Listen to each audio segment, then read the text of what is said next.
In this video, I want us to discuss major reasons why Luo Nyanza should support Ruto come 2027. Without further ado, let's dive into it. The first reason is the state funeral President Ruto gave to Raila. It showed that President Ruto regarded Raila as a statesman.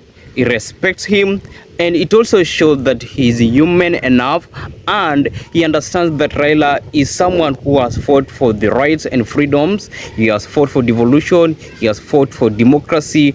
So him being a statesman, it was reasonable that he gives Raila a state funeral. But also you should remember this, that you can be a highly regarded person in society or in a country, but the sitting president can refuse to give you a state funeral.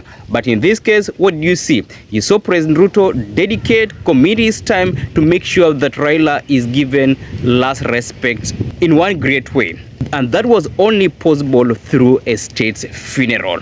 And we saw President Ruto being emotional, being there with the family, condoling with the family. He was there. And also from the speech President Ruto gave, we understood that President Ruto was so close to the Odinga family, especially at a point Raila was unwell.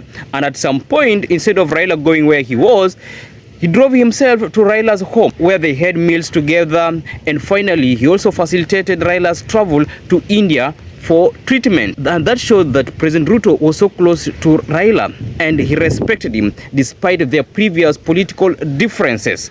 Because of that, Luo Nyanza should feel safe in President Ruto's hands and also understand that in 2007, President Ruto supported Raila. So meaning that despite the differences that happened in between, these are two people that at some point were good friends. It's only that they differed politically. So 2022 election made their differences a little bit worse and open to everyone, but they decided to close ranks, and that's why Ruto and Raila were able to work together. Reason number 2, development. Luo Nyanza is in a better position to benefit in terms of development once they work with President Ruto. I know someone would say that it doesn't matter whether you are in government or in opposition. What matters is our constitution, where our constitution says that regardless of your political affiliation, you should get development.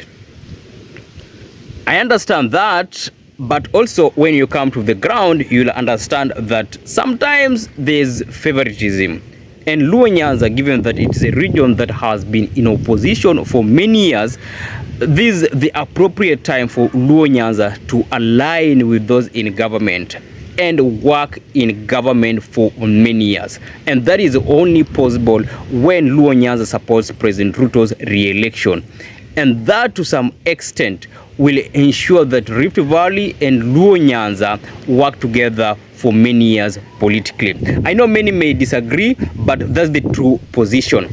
And also President Ruto has shown that come 2032, he is willing to have the presidency leave Rift Valley and Central Kenya. So looking at Nyanza politically and its future, it is safer in President Ruto's hands.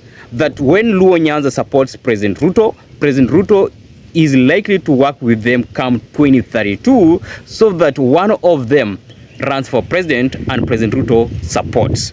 So to get President Ruto's payback in 2032, Luo Nyanza should support his re-election. Fourth reason is appointments in government. Look at what has happened right now. Right now, Luo Nyanza is in broad-based government. For the first time, someone from Luo Nyanza is holding a position like this, Cabinet Secretary for National Treasury. Luo Nyanza has never held that position. But because of broad-based government and President Ruto's trust in Raila and Raila's trust in Ruto, Luo Nyanza has such a lucrative position. And also look at energy, where we have Opio Wandai. Those are positions that Luo Nyanza never handled before. But because of President Ruto, they now enjoy such positions. I understand that Joho is not from Luo Nyanza, but it also shows that President Ruto is someone that is willing to share power. And President Ruto also brought in Raila's foot soldiers like Wycliffe Oparanya. So President Ruto is someone who is willing to ensure that Raila's legacy is protected. And that is only possible by ensuring that Luo Nyanza is part and parcel of his government. And this will happen even in 2027. So for Luo Nyanza to be in government and have their people in power, or generally for ODM to have its people in power, they should work with President Ruto, because it is possible for President Ruto to be re-elected. Another reason is ODM political survival. Folks, you must understand this, that ODM is actually at a tipping point or a turning point. And if any wrong decision is made, ODM can collapse. I know Oburu Odinga is there and he's trying his best to stabilize the party. But again, you have to look at ODM after Oburu Odinga. Where is ODM likely to be safe? ODM is likely to be safe if it works with President Ruto. Because I see a situation where ODM will be strong and stronger in 2027 and even get more seats if it works with the UDA. So for survival of ODM, I see it necessary for ODM to work with President Ruto. And also you have to understand this. It is not possible for ODM now to start making arrangements or signing MOUs with other coalitions, especially the United Opposition. It is late. 2025 is gone. So ODM getting into another arrangement with the United Opposition is too late. And as I mentioned before, Oburu Odinga has made it very clear that number one, Matiang'i is not a good politician.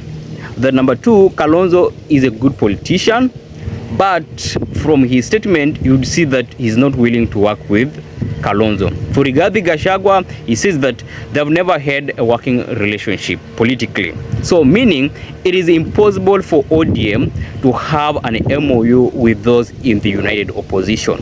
And because of that, instead of ODM fielding a presidential candidate in 2027, ODM should work with President Ruto. And Luo Nyanza should definitely rally behind President Ruto, because President Ruto will be supported by ODM. Additionally, Luo Nyanza should also understand that the survival of ODM is pegged on their support. So if Luo Nyanza supports ODM and elects ODM candidates, it means ODM will have some strength or some competitive advantage even in other regions.